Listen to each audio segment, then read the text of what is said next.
கதை நேரம். திருக்குறள் கதைகள்.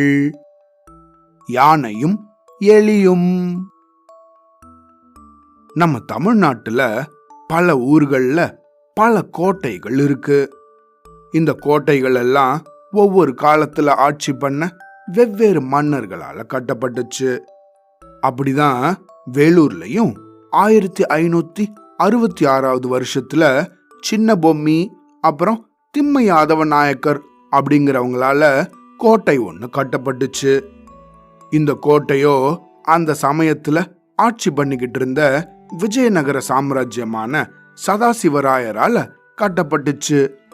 அப்படி இந்த கோட்டை கட்டி முடிச்சதும் அதுக்கு உள்ளே இருந்து வெளியவும் வெளியேந்து உள்ளேயும் அடிக்கடி யானைகள் போயிட்டு வர்றது வழக்கம். இந்த யானைகள் தனியா ஒன்னும் போகாது. அதுக்கு மேல இருக்கிற அம்பாரியில ராஜாக்கள் எல்லாம் உக்காந்துருப்பாங்க. அப்படி இந்த ராஜாக்களையும் மந்திரிகளையும் இந்த யானைகள் உள்ளேயும் வெளியவும் கூட்டிட்டு போயிட்டு வரும்.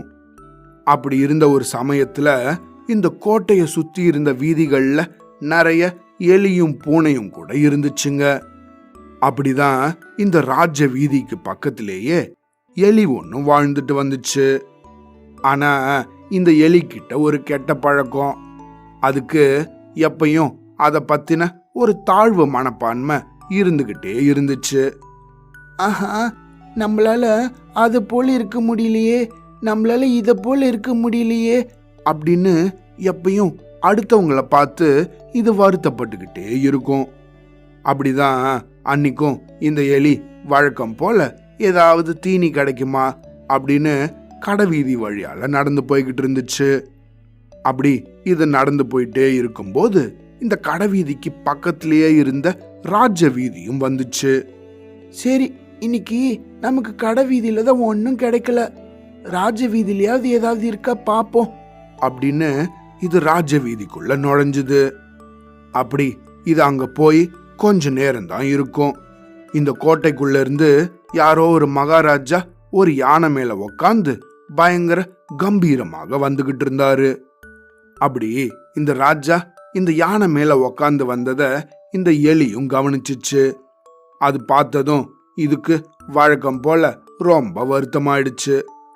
ஆஹா, நம்ம இந்த யானை மாதிரி ஏன் இவ்வளோ பெருசா இல்ல? சே, நம்ம இத்தினூண்டு இருக்கோமே, இது போல நம்ம இவ்வளோ பெருசா இருந்தா நமக்கும் இந்த யானைக்கு கிடைக்கிற மாதிரி அதெல்லாம் கிடைக்கும்ல அப்படின்னு வருத்தப்பட்டுக்கிட்டே நடந்துச்சு. அப்படி இது இந்த யானைய பார்த்துக்கிட்டே நடந்து போகும்போது முன்னாடி கொஞ்ச தூரத்துல பூனை ஒண்ணு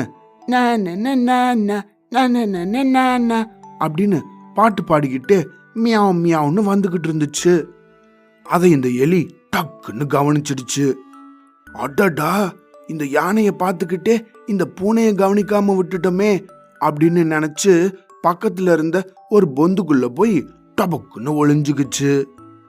இந்த எலியோ ரொம்ப சின்னதா இருந்ததால இந்த பூனை இத கவனிக்கிறதுக்கு முன்னாடியே குடுகுடுன்னு ஓடி போய் இந்த பொந்துக்குள்ள ஒளிஞ்சுக்குச்சு. அப்படி இது அந்த பொந்துல ஒளிஞ்சதுக்கு அப்புறமா இந்த பூனை அதை தாண்டி அப்படியே போச்சு. அப்பதான் இந்த எலிக்கு அப்பாடா அப்படின்னு ஒரு பெருமூச்சும் வந்துச்சு. அதுக்கப்புறமா தான் அதுக்கு மண்டையிலையும் உரைச்சிச்சு. ஆஹா, நம்ம சுலபமா தப்பிக்கிறதுக்காக தான் நமக்கு கடவுள் இவ்வளோ சின்ன உடம்பு கொடுத்துருக்காரு. அதை விட்டுட்டு யானை மாதிரி பெரிய உடம்பு வேணும்னு நம்ம இவ்வளவு நாள முட்டாள்தனமா வருத்தப்பட்டுட்டோமே அப்படின்னு நினைச்சிச்சு. இப்படி இந்த விஷயம் புரிஞ்சதுக்கு அப்புறமா தான் தன்கிட்ட இருந்த இந்த தாழ்வு மனப்பான்மையை தூக்கி எறிஞ்சு நல்லபடியா சந்தோஷமா இது தன்னோட வாழ்க்கைய தொடர்ந்துச்சு. இதுக்குதான் திருக்குறள்ல திருவள்ளுவரும் அழுக்காறு உடையார்க்கு அது சாலும் ஒன்றார் வழுக்கியும் கேடின்பது அப்படின்னு சொல்லியிருக்காரு. அதாவது பொறாமை குணம் கொண்டவங்களுக்கு அவங்கள வீழ்த்துறதுக்கு வேற எந்த ஒரு பகைமையும் வேண்டாம். அவங்க கிட்ட இருக்கிற அந்த குணமே அவங்கள வீழ்த்திடும் அப்படின்னு அர்த்தம். இப்படி இந்த எலி இந்த யானைய பார்த்து பொறாமப்பட்டு தன்னோட தனித்தன்மையவே அது ரொம்ப வருஷமா மறந்துருந்துச்சு. அது புரிஞ்சதுக்கு அப்புறமா தான் சந்தோஷமா தன்னோட வாழ்க்கைய அது தொடர ஆரம்பிச்சுது. இப்படிதான் நம்மளும் அடுத்தவங்களை பார்த்து எப்பயும் பொறாமைப்படவே கூடாது. நம்மளோட தனித்தன்மையை வச்சு நம்ம எப்பயும் மகிழ்ச்சியோட இருக்கணும். சரியா? அவ்வளோதான்.